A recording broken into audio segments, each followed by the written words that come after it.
पे बैठे हुए हमारे बड़े भाई तेलंगाना के मुख्यमंत्री श्री के चंद्रशेखर राव जी,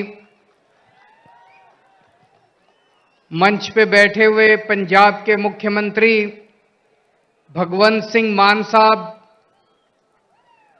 उत्तर प्रदेश के बेहद लोकप्रिय नेता और पूर्व मुख्यमंत्री श्री अखिलेश यादव जी, सीपीआई के जनरल सेक्रेटरी डी राजा साहब, मंच पे बैठे हुए अन्य सभी गणमान्य लोग और यहां पे इतनी भारी संख्या में आए हुए मेरे सभी प्यारे बहनों, भाइयों, माताओं, बुजुर्गों, बच्चों, आप सब लोगों को मेरा नमस्कार, सबको मेरा प्रणाम।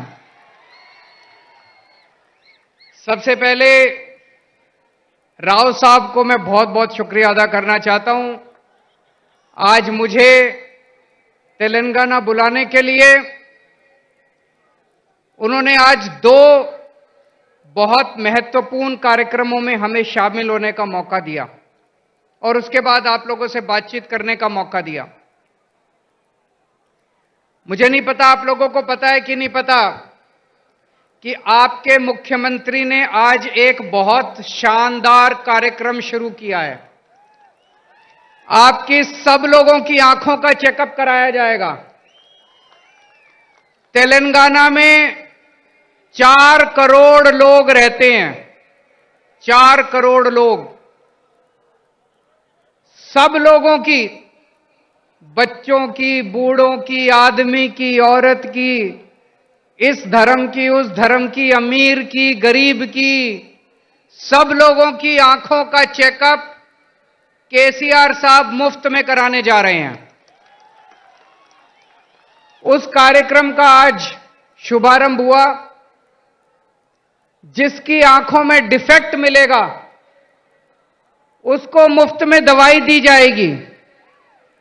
जिसे चश्मे की जरूरत होगी उसे मुफ्त में चश्मा दिया जाएगा और अगर किसी की आंखों में ऑपरेशन करने की जरूरत होगी तो उसका मुफ्त में ऑपरेशन किया जाएगा।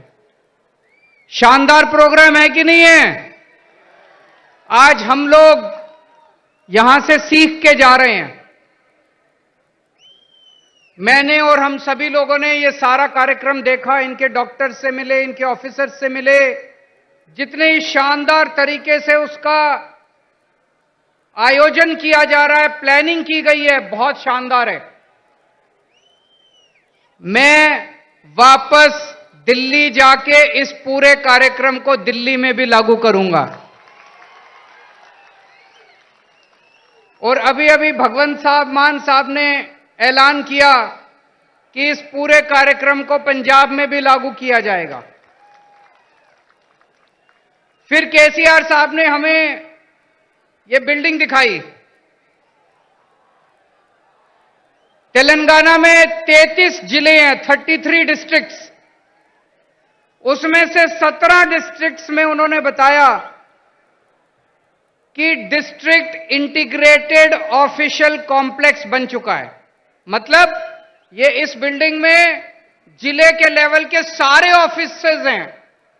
कलेक्टर भी यही है, सिंचाई विभाग भी यही है, तहसीलदार भी है, सारे विभाग इसी बिल्डिंग के अंदर हैं ताकि अगर कोई नागरिक आए तो उसे जगह जगह धक्के ना खाने पड़े, सारे काम एक बारी वो यहां पे आए और उसका काम हो जाए।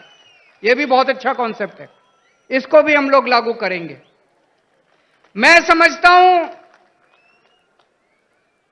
अगर हम अपने देश के अंदर आपस में एक दूसरे से सीखने का प्रयास करें, लड़ने की बजाय, हमें लड़ना नहीं है, हमें सीखना है एक दूसरे से। अगर हम एक दूसरे से सीखने की कोशिश करें तो हमारा देश कहां से कहां पहुंच सकता है, बहुत आगे बढ़ सकता है हमारा देश। दिल्ली में हम लोगों ने मोहल्ला क्लिनिक बनाए। मोहल्ला क्लिनिक मतलब हर गांव में, हर मोहल्ला में, हर कॉलोनी में हमने छोटे छोटे क्लिनिक बनाए। उसमें डॉक्टर बैठते हैं, एयर कंडीशनड, सरकारी डिस्पेंसरी, उसमें डॉक्टर बैठता है, सारी दवाइयां फ्री, सारे टेस्ट फ्री, शानदार इलाज होता है, सारा इलाज फ्री। दिल्ली में हर कॉलोनी में हमने जगह जगह मोहल्ला क्लिनिक बनाए, लोग बहुत खुश हैं। अब पंजाब में हम लोग मोहल्ला क्लिनिक बना रहे हैं। आपके मुख्यमंत्री केसीआर साहब हमारे मोहल्ला क्लिनिक देखने के लिए दिल्ली आए। मुझे बहुत अच्छा लगा कि एक मुख्यमंत्री, तेलंगाना के मुख्यमंत्री, अपने लोगों की सेवा करने के लिए दिल्ली में हमारे मोहल्ला क्लिनिक देखने के लिए आ रहे हैं। वो मोहल्ला क्लिनिक आए, हम उन्हें गलियों के अंदर से मोहल्ला क्लिनिक दिखाने ले गए। उन्होंने डॉक्टर से बात की, नर्स से बात की, सारा सिस्टम समझा और वापस आके उन्होंने उसको तेलंगाना में लागू किया। वो क्या नाम है उसका, बस्ती दवाखाना, बस्ती दवाखाना नाम से उन्होंने तेलंगाना में लागू किया। मुझे बहुत अच्छा लगा। तमिलनाडु के मुख्यमंत्री स्टैलिन साहब दिल्ली आए, उन्होंने हमारे स्कूल देखे। हमने दिल्ली में स्कूल बहुत शानदार कर दिए, सरकारी स्कूल, जहां पे गरीबों के बच्चे पढ़ते हैं, रिक्शे वाले का बच्चा पढ़ता है, मजदूर का बच्चा पढ़ता है। अब दिल्ली के सरकारी स्कूल इतने अच्छे हो गए कि दिल्ली में लोग अपने बच्चों को प्राइवेट स्कूल से निकाल के सरकारी स्कूलों में भर्ती करा रहे हैं। बड़े बड़े प्राइवेट स्कूलों से निकाल के सरकारी स्कूलों में भर्ती करा रहे हैं। हमारे दिल्ली सरकार के स्कूलों के, दिल्ली के सरकारी स्कूलों के नतीजे 99.7% नतीजे आए हैं पिछले साल, 99.7। तो स्टैलिन साहब हमारे स्कूल देखने के लिए आए, वापस जाके उन्होंने अपने स्कूल ठीक किए और उन्होंने मुझे अपने स्कूल का उद्घाटन करने के लिए बुलाया। दोस्तों, मैं कई बार यह सोचता हूं, हमारे देश को आजाद हुए 75 साल हो गए, 75 साल, फिर भी हमारा देश गरीब क्यों रह गया? फिर भी हमारा देश पिछड़ा क्यों रह गया?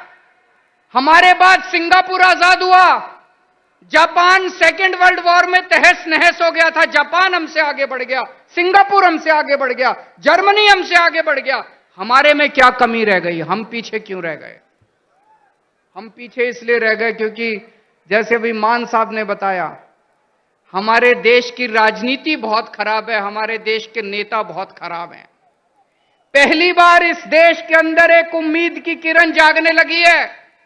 इस देश के अंदर कुछ मुख्यमंत्री एक साथ आ रहे हैं, कुछ नेता, अखिलेश यादव जी जैसे नेता एक साथ आ रहे हैं और अब हम सब मिलकर इस देश के विकास की चर्चा कर रहे हैं।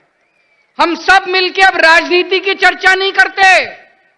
आज पूरा दिन सुबह से शाम तक हमने बैठ के चर्चा की कि देश के अंदर शिक्षा अच्छी कैसे होनी चाहिए, देश के अंदर अस्पताल अच्छे कैसे होने चाहिए, देश के अंदर सिंचाई अच्छी कैसे होनी चाहिए, किसानों के लिए क्या कर सकते हैं, मजदूरों के लिए क्या कर सकते हैं। देश के कुछ मुख्यमंत्री इकट्ठे होकर ये करने लगे। हम एक दूसरे से सीखना चाहिए हम लोगों को। मुझे याद है बचपन में जब मैं 10वीं क्लास में पढ़ता था, उस टाइम से हम सुन रहे हैं केरला में स्कूल बहुत अच्छे हैं, केरला में अस्पताल बहुत अच्छे हैं, उस टाइम से सुन रहे हैं। अगर केरला में स्कूल, हॉस्पिटल अच्छे हैं तो अभी तक बाकी देश में क्यों नहीं हुए? अभी तक हो जाने चाहिए थे बाकी देश में भी, क्यों नहीं हुए अभी तक बाकी देश में? हम सारे आपस में लड़ते रहते हैं, हम सारे पार्टियां आपस में लड़ते रहते हैं, सारे नेता आपस में लड़ते रहते हैं। आज मुझे बड़े दुख के साथ कहना पड़ रहा है, अभी अभी कई सारे वक्ताओं ने कहा तमिलनाडु का गवर्नर तमिलनाडु की सरकार को तंग कर रहा है, तेलंगाना का गवर्नर राव साहब को तंग कर रहा है, दिल्ली का गवर्नर मेरे को तंग कर रहा है, पंजाब का गवर्नर मान साहब को तंग कर रहा है। ये गवर्नर तंग नहीं कर रहे, मोदी साहब तंग कर रहे हैं। गवर्नर तंग नहीं कर रहे, गवर्नर को बेचारे को क्या लेना देना। गवर्नर को तो बड़ा सा बंगला मिल गया, आलीशान गाड़ी मिल गई, एयर कंडीशन माहौल मिल गया, नौकरी मिल गई, 5 साल ऐश करने के लिए आता है गवर्नर। गवर्नर को क्या लेना देना? दिल्ली से फोन आता है, राव साहब को काम मत करने दो, अड़चन अड़ाओ। आता है कि नहीं आता है?